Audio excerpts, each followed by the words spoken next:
Oi gente, tudo bem com vocês? Meu nome é Jennifer, sejam todos muito bem-vindos a este canal, que tem o objetivo de tratar sobre assuntos relacionados à educação. Como vocês devem ter percebido, há algumas semanas eu estou produzindo alguns conteúdos acerca do programa Top Espanha, que é um programa financiado pelo Santander.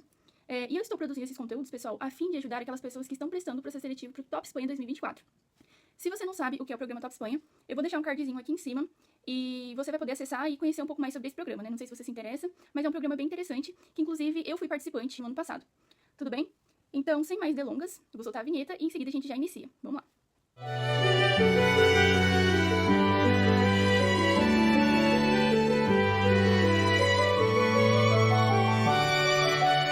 Pessoal, no vídeo da semana passada tiveram muitas interações nos comentários, porque eu havia pedido para vocês deixarem nos comentários as dúvidas, os questionamentos que vocês têm ou tinham, né, acerca do programa Top Espanha, seja sobre o processo seletivo, seja sobre outros aspectos. Então, eu gostaria de iniciar esse vídeo respondendo algumas das perguntas de vocês. Se a sua dúvida não for respondida agora no início do vídeo, provavelmente ou ela será abordada durante o vídeo ou ela será contemplada nos próximos vídeos, tudo bem? Então não se preocupe, se você deixou uma pergunta e ela não foi respondida nesse vídeo, ela será respondida em outros vídeos, beleza?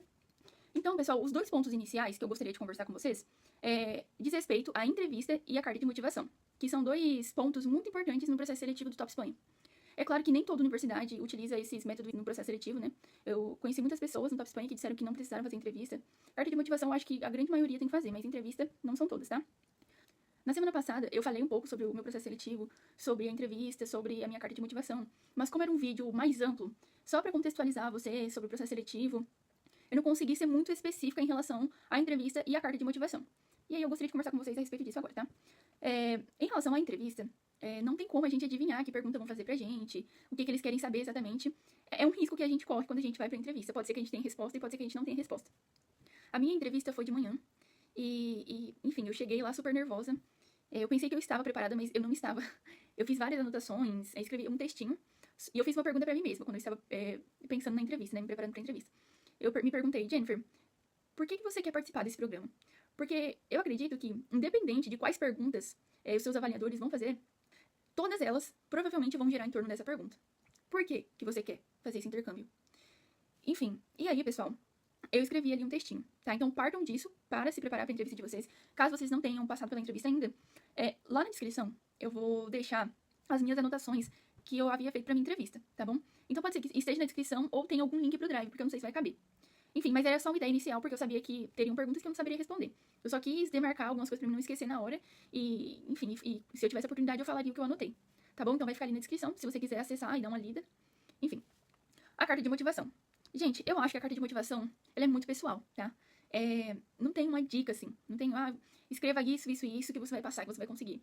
Ela é muito pessoal. E ela, assim como a entrevista, tá muito relacionada ao porquê que você quer fazer esse intercâmbio. Se você está se inscrevendo, você tem um motivo, certo? Pode ser por motivos pessoais, por motivos acadêmicos, por motivos profissionais, mas sempre vai ser um motivo subjetivo, né? Um motivo seu, tá? Talvez meus motivos sejam diferentes dos seus.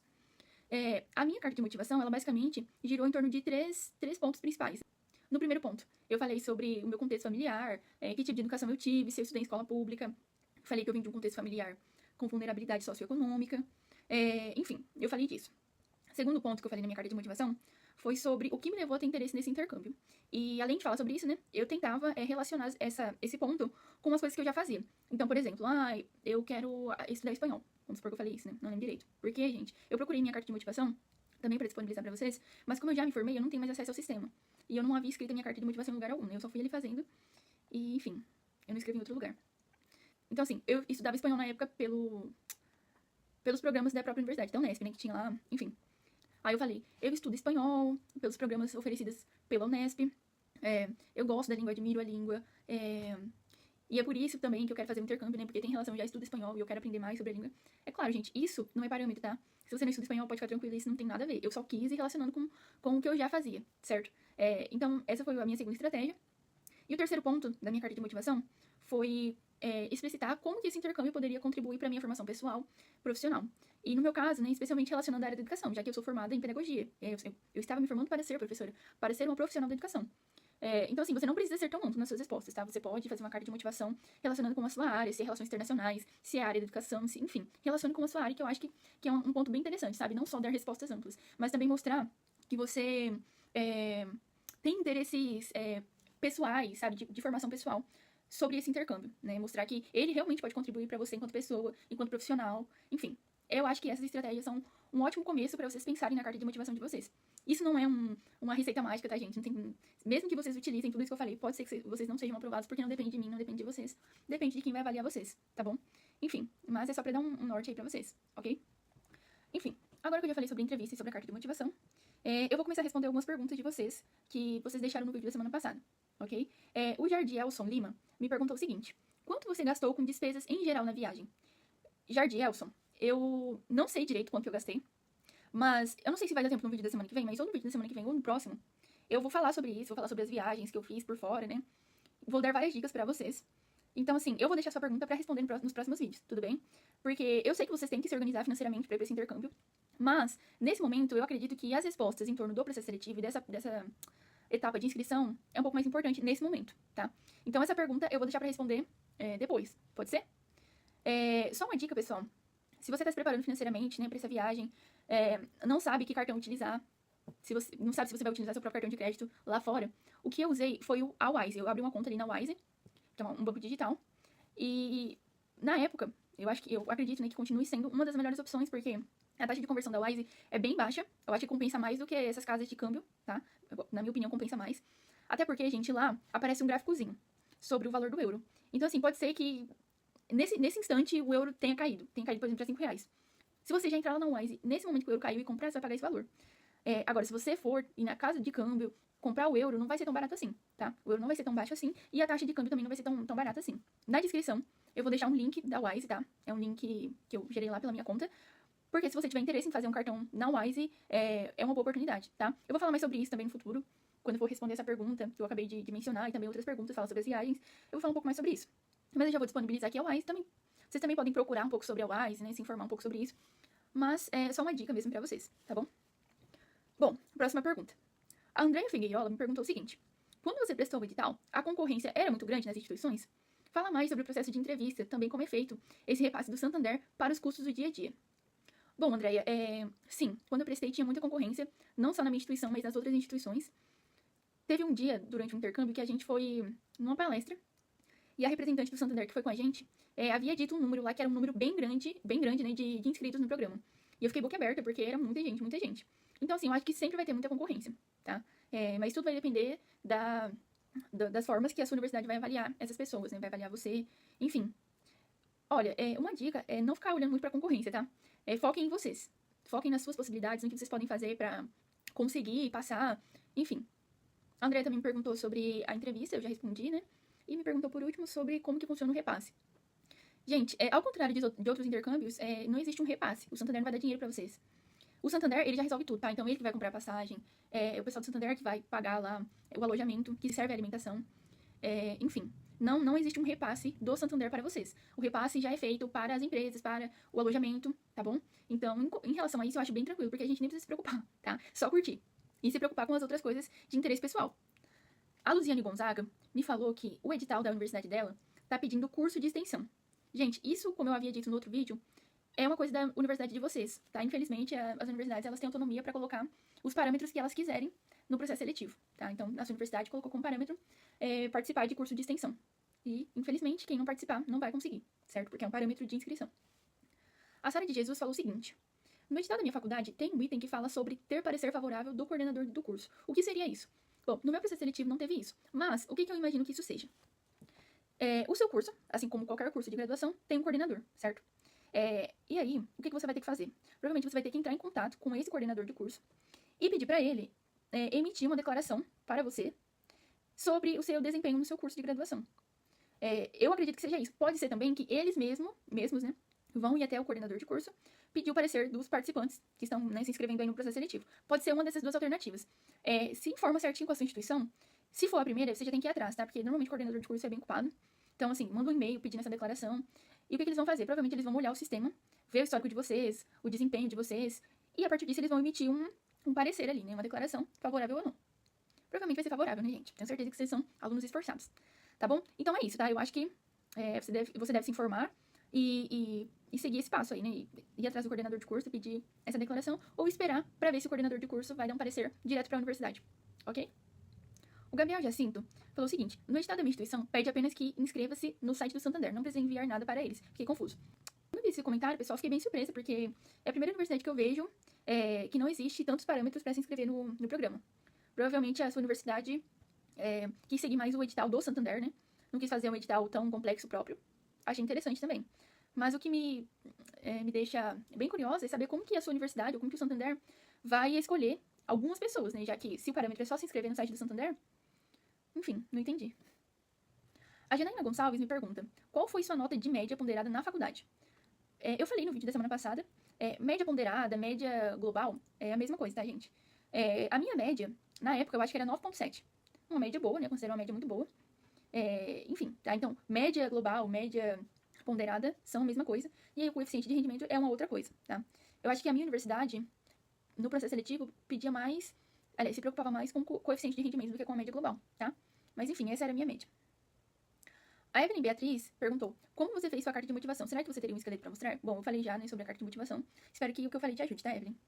E um usuário do YouTube, que não tem um nome certinho, mas tá como boss, essa pessoa perguntou: tenho algumas dúvidas sobre o programa. Vi que cobre basicamente tudo, mas os detalhes, como visto, eles que pagam?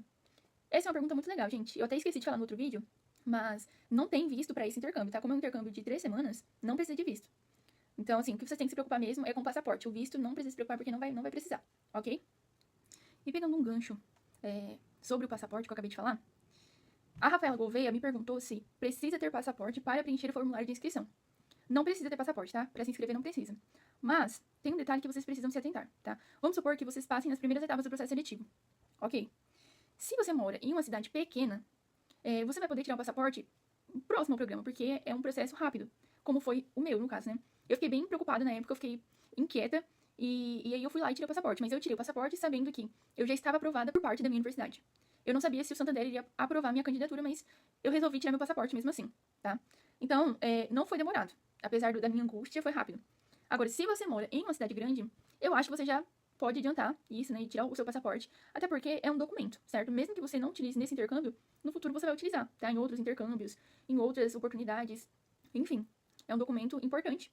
E se você tem a oportunidade de já tirar, então você já deve adiantar isso. Especialmente se você é de uma cidade grande, que o processo é bem mais demorado, certo? Bom, e aí eu dei uma pesquisada. Gente, o passaporte atualmente tá custando em média 257 e uns quebradinhos, tá? É um valor considerável, certo? Para quem não tem muitos recursos. Mas, se você tiver a possibilidade, eu recomendo que você já faça esse documento. E o Santander não cobre a emissão do passaporte, tá? Existem outros programas que cobrem, mas esse programa não cobre. Tem que ser do bolso da própria pessoa. A Raíssa Suassuna me perguntou o seguinte: oi, as datas de embarque, tanto para sair do Brasil quanto voltar, foram as mesmas previstas no edital ou sofreram alguma mudança posteriormente? Eu havia respondido ela no comentário, mas eu vou falar aqui nesse vídeo também, porque é uma pergunta também bem interessante.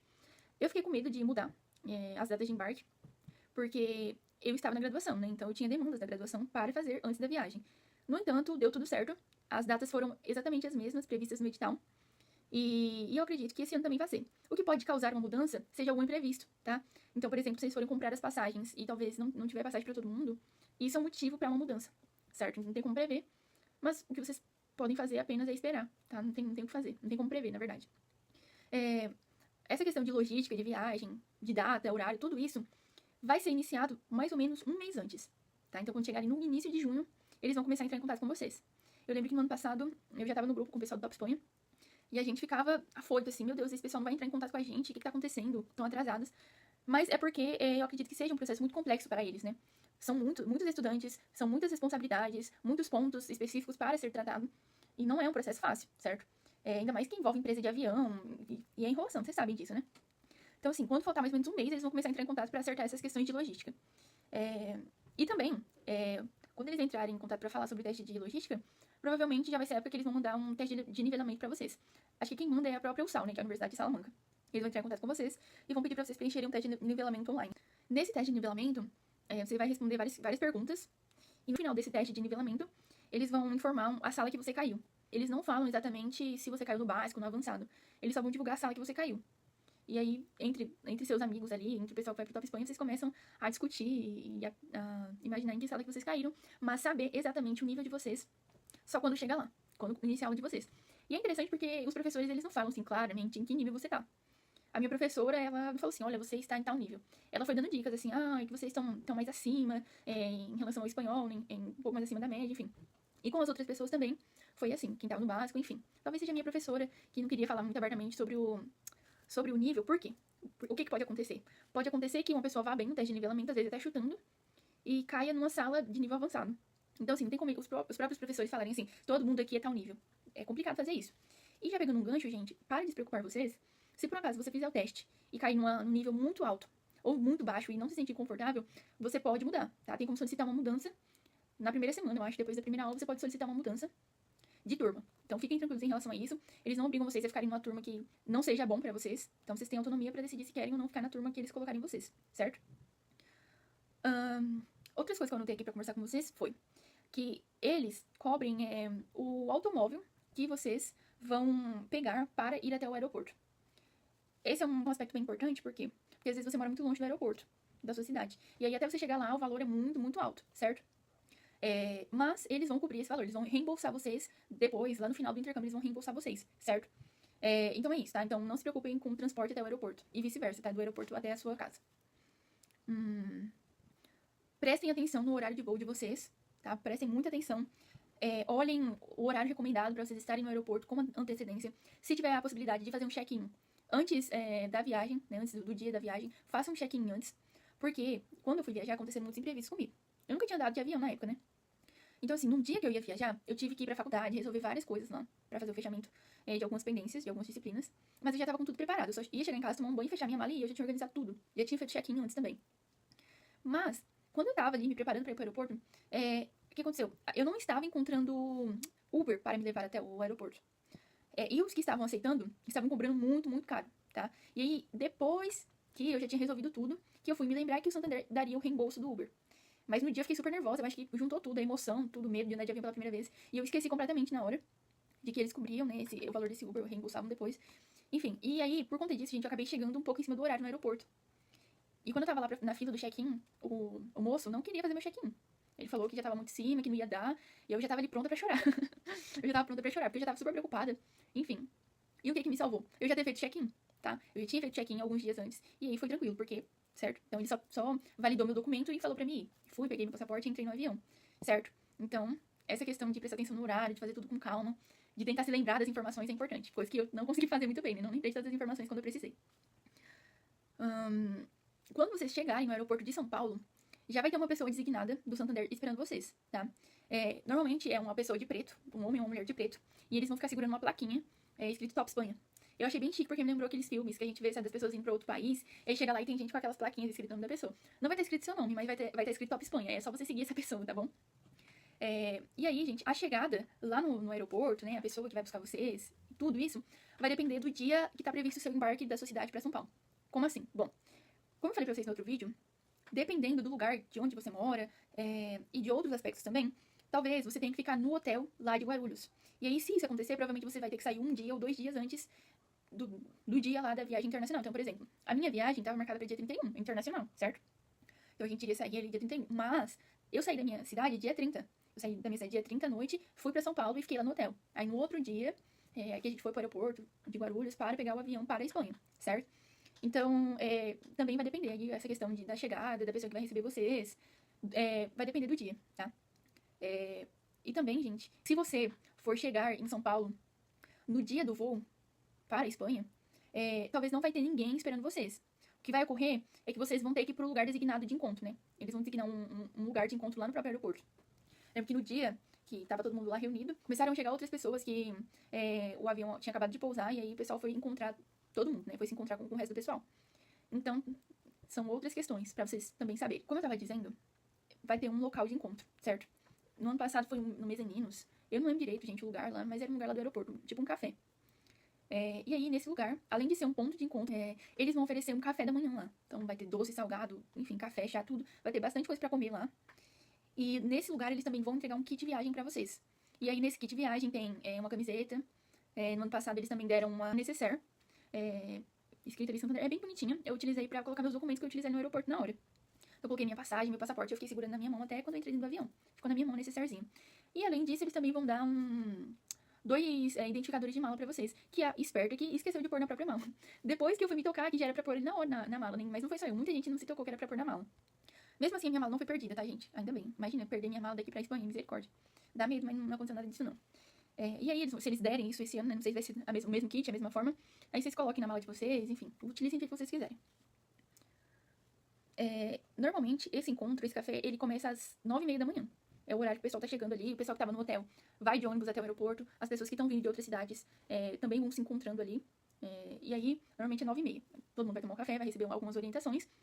E aí, em seguida, vocês vão tirar uma foto, que é, assim, uma coisa que acontece em todos os Top Espanha, sempre tem uma foto de todo mundo com a camisa vermelha.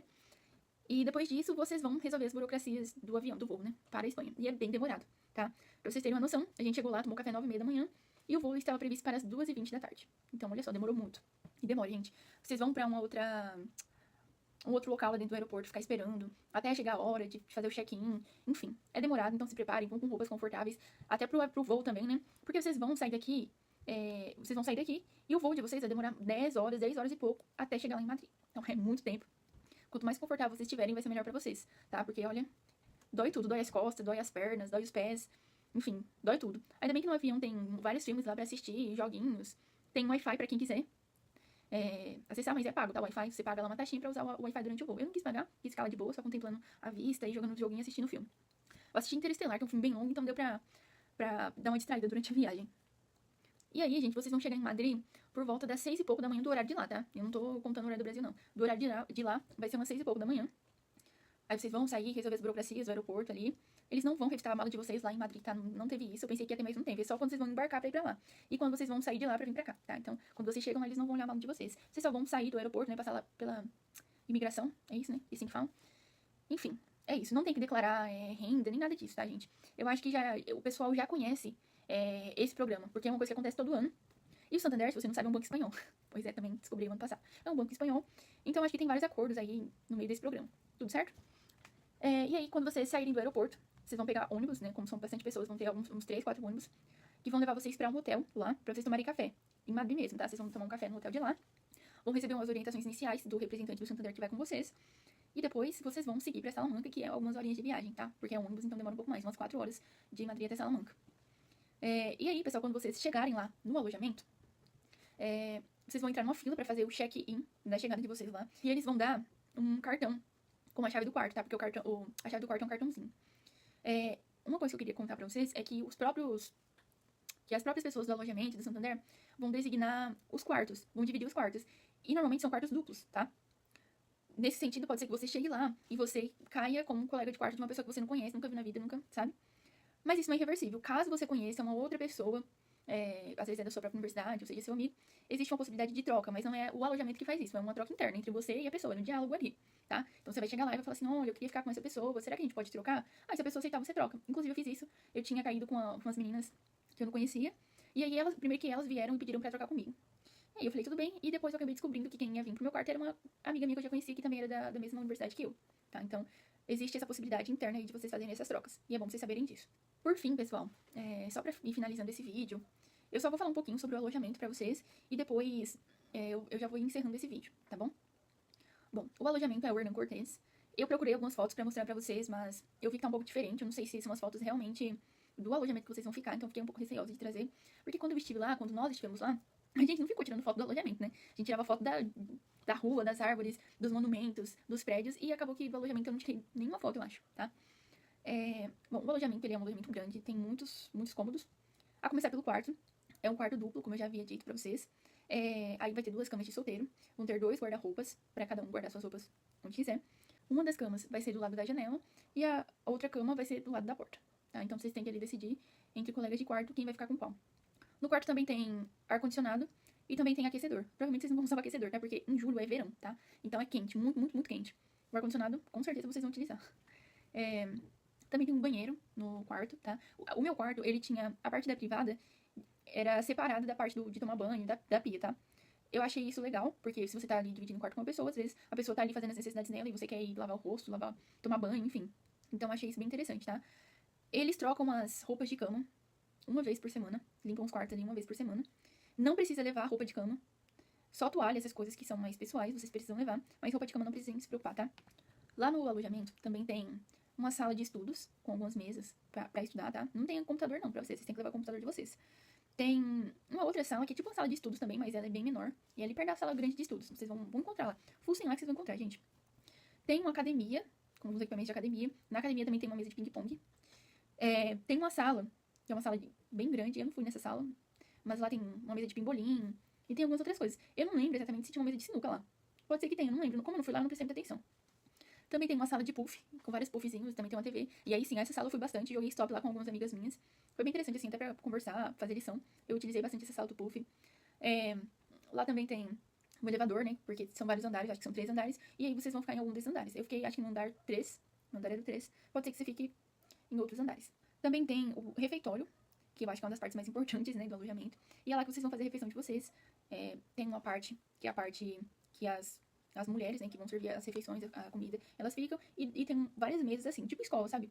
É igualzinho o refeitório de uma escola.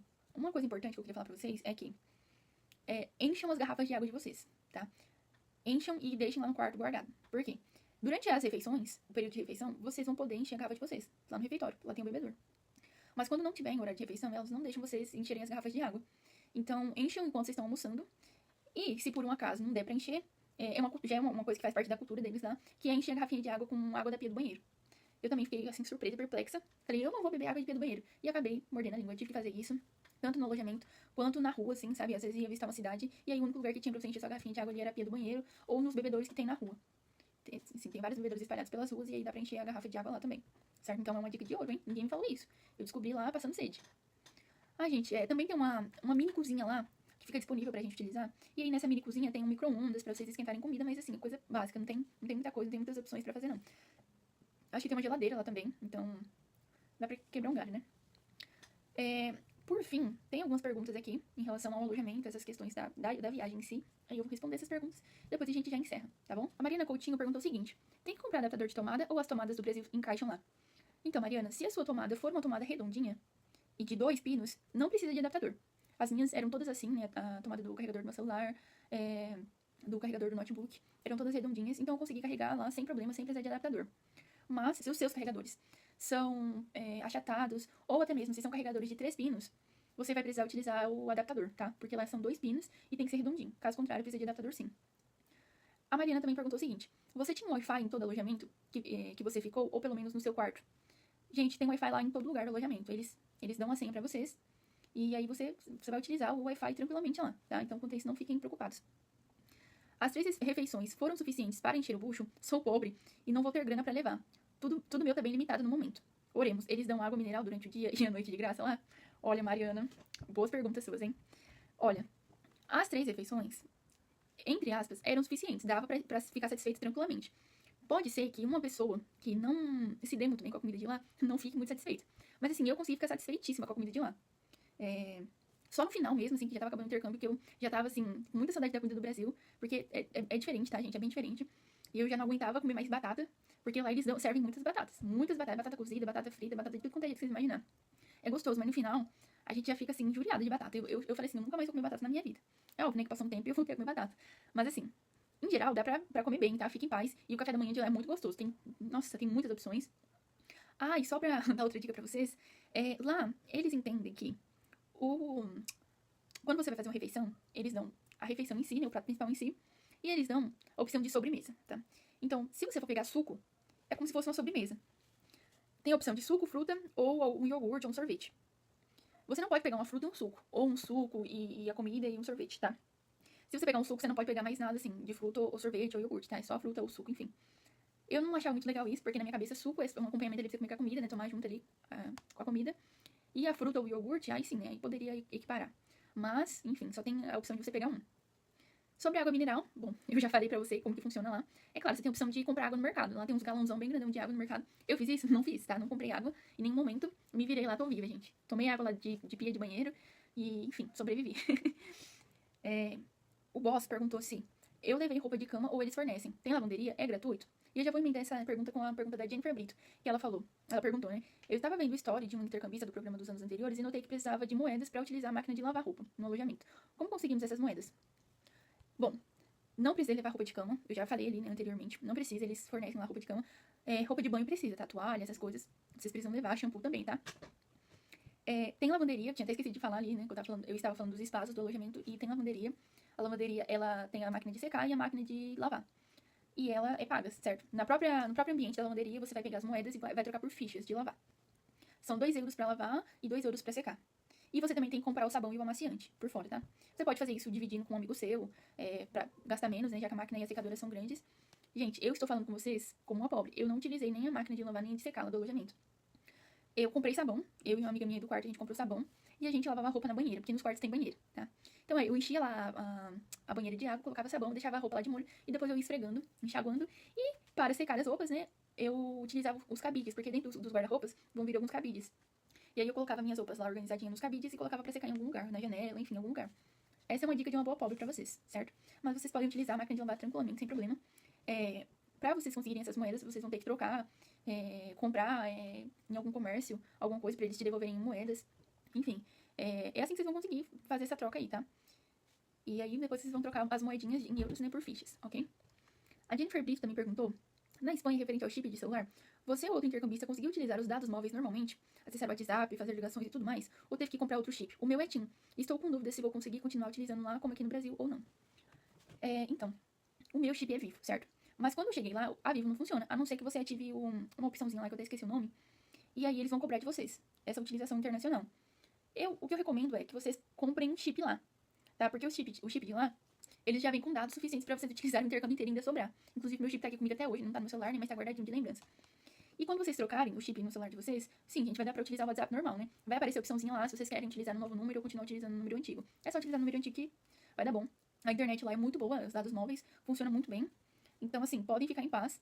Eu paguei, eu acho que 10 euros no meu chip. Aí tinha algumas outras lojas que estavam vendendo chip mais caro. Mas uma dica é vocês já irem comprar o chip de vocês no mesmo dia que vocês chegarem, porque o povo vai estar tudo atrás de chip, vai acabar rápido. E as próprias pessoas da loja vão trocar pra vocês, vão fazer a configuração pra vocês se for necessário, tá? Então, assim, eu recomendo vocês comprarem um chip lá. Acho que compensa mais do que pagar os dados internacionais das operadoras telefônicas, certo? Que talvez não dure tanto quanto as de lá. Bom, eu acho que eu respondi as perguntas, falei tudo que eu tinha anotado aqui pra falar. Esse vídeo deve ter ficado enorme, um pouco maior que o outro. Mas foi por uma boa razão, tava tentando ajudar vocês, responder as perguntas de vocês. Se eu não conseguir responder sua pergunta, me desculpe, eu vou responder ela nos próximos vídeos. Se você tem mais perguntas, deixa aqui nos comentários, ou nos comentários dos próximos vídeos. E é isso, muito obrigada pela participação de vocês, pela interação de vocês. Um grande abraço, não se esqueça de se inscrever aqui no canal, ativar o sininho das notificações. E é isso, um grande beijo, tchau, tchau.